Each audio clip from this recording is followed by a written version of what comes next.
উফ, ওরে বাপরে! আজকে তো মা পুরো রণংরেহী। কারণ বাবা বাজার থেকে এনেছে কুঁদরু।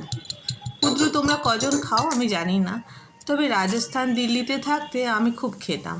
আমার বেশ ভাল লাগে সবজিটা খেতে। এটা খুব সহজে 4 টুকরো করে কেটে নিয়েছি। তার তেলের মধ্যে দিয়েছি হিং, জিরে, তেজপাতা আর রসুন ফোড়ন।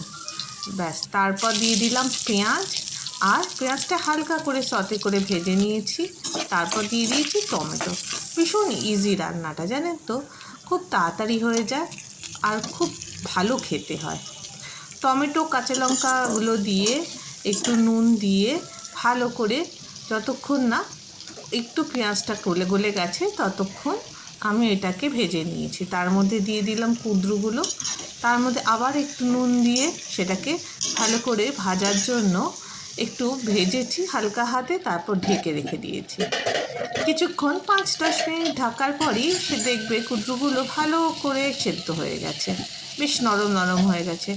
এখানেই দিয়ে দেবো অল্প করে লঙ্কার গুঁড়ো, জিরের গুঁড়ো, ধনের গুঁড়ো আর মিষ্টি। এই কটা মশলা দিলেই হয়ে যাবে। এই কটা মশলা দিয়ে ভালো করে এটাকে আবার একটুখানি নাড়িয়ে নেবে। একটু যদি নিচে লেগে যায় অল্প করে জল দিতে পারো, সেটা খুবই সামান্য 2-3 চামচ মতন জল আমি এর মধ্যে দিয়েছি। এর বেশি জল এর মধ্যে লাগে না। কুঁদরু নিজেই জল ছাড়ে, টমেটোও জল ছাড়বে, পেঁয়াজও জল ছাড়বে।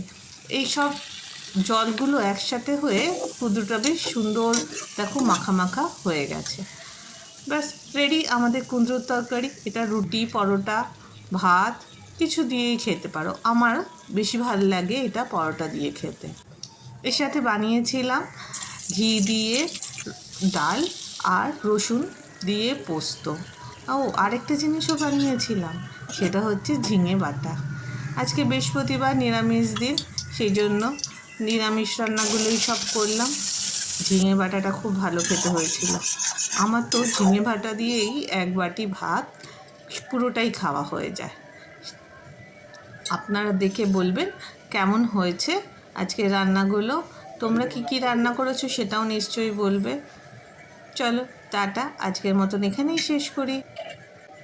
সবাই ভালো থাকবে, সুস্থ থাকবে, আর অনেক অনেক কমেন্ট করবে আমাকে, আর লাইক করতেও ভুলো না কিন্তু।